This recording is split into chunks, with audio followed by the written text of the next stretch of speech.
What's going on, everyone? Scotty here from the Breakevens, giving you another AFL Supercoach video. Today, we're continuing on the player profile series with the man, the myth, the legend, Will Day.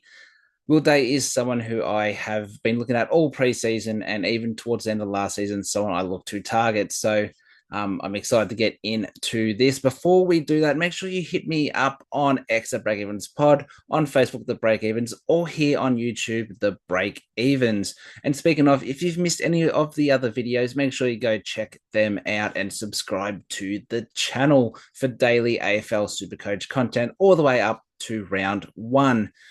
If you like Supercoach and you're looking for a Supercoach League, make sure you join the Breakevens Supercoach League. It's unlimited, open for everyone. The code to join is 266136. Again, 266136 to join for a little bit of fun. It's time to get into Mr. Will Day. So Will Day comes in at 491.3k as a midfielder. He averaged 91.2 Supercoach points in 2024 through 16 games. He was a little bit injured at the start, went on a heater and then got injured again. And I believe he came back, but wasn't the same. His highest averaging season was in 2023, where he averaged 97.4. So it's time for a breakout. And that's what I've been looking at. So as I hinted at the start, he was someone who I looked at the end of last season. I'm looking to try and get this guy in. Injury affected season, so he's going to come in at a little bit cheaper, and I think he can go big this season. So last season, between the rounds 10 and 20, which was a 10-game span, he put out scores of 142, 117, 107, 137, 100, 104, 103, 92, 104, and 136, which is an average of 114.2 in those 10 games. And he averaged 61% CBAs, which is nuts. 114 with 60% CBAs.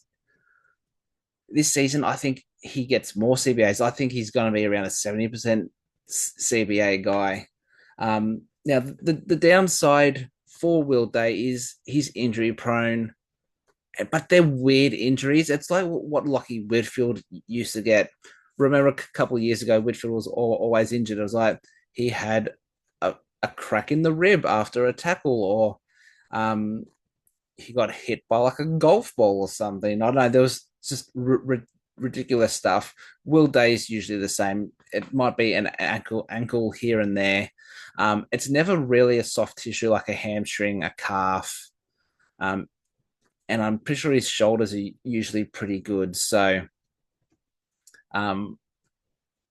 yes, he is injury prone, but it's not soft tissue. So we just need him to have a good run. Now, the big question is who are opposition teams going to tag? Are they going to tag Will Day, or are they going to tag Jai Newcomb, who is someone else who could be a breakout potential? I think Day is the least likely to be tagged out of the two. I just think Newcomb is that explosive, bull out of a contest, which they might try to stop more times than not. Where Will Day, your more class player, your silky sidestep to create space, is a better user of the ball as well. So I don't think Will Day will get too much attention. I think there'll definitely be games where some people go to him. So he might have to work through a tag, but I think majority will be going to Jai Newcomb. Now, can Will Day average 110 Supercoach points? I think he can. He's been in the system for a few years now. It's time for him to break out. And I think, seeing that his best was a 97.4, I think 110 is definitely on the cards. I reckon you can probably put him down for a 105 minimum, but I think 110, he becomes your M8 keeper there. So definitely there is some value there. He is priced at an average of 91.1. So if he goes 110, that's just under 19 points of value. If he does average 110, he will make 100k and be 592,900 approximately. So at that price, he becomes a keeper, doesn't he? So you're picking Will Day to have him for the full season. Now, he might have a few niggles here and there, but we're really hoping that he gets through this season nice and clean and untouched.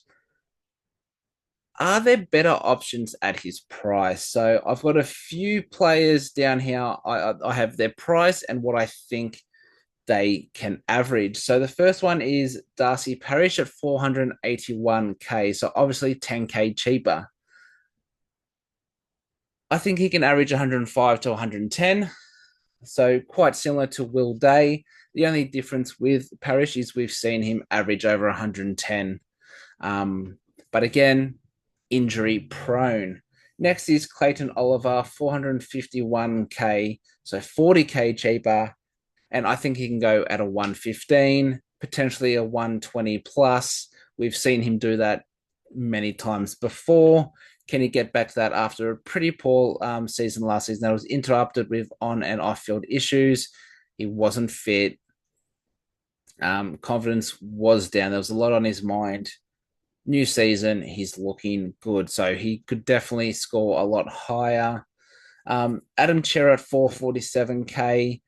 I think he can go at 110 as well.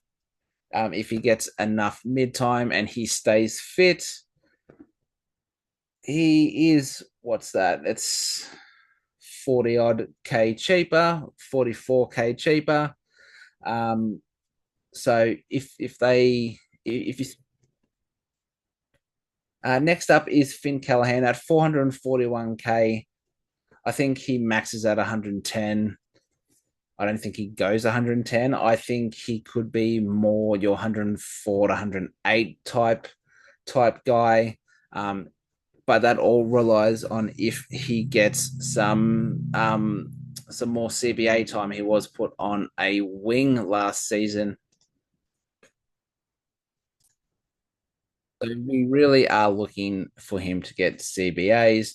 And also at 441k, we have Will Ashcroft, who came back last season from an ACL injury and looked really good and won a Norm Smith medal in the grand final. I see him going for 110, maybe 115, but I think that's a bit of a stretch. I think he's more that 107 to 112 guy, which again is a keeper, and he's 50k cheaper than Will Day. So, what are the better options here?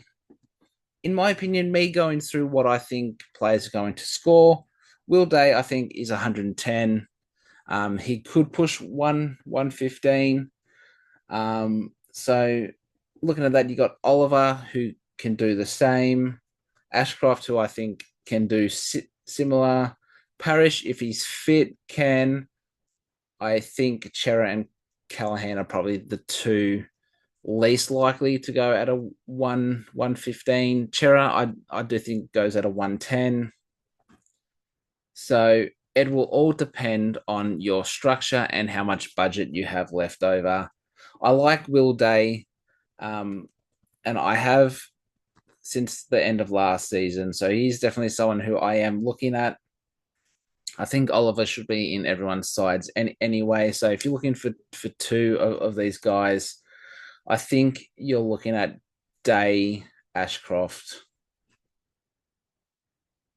or Chera. I'm going to say Chera just because Parish's injury history is not great. So those are the options. I think now there have been some rumors that Will Day has been training up forward. I don't think he's going to make a move there. I think it's just something where they're trying to use and make Will Day into a Bont style player, that tall midfielder who can make a big impact in the middle, but also go forward and impact the scoreboard there.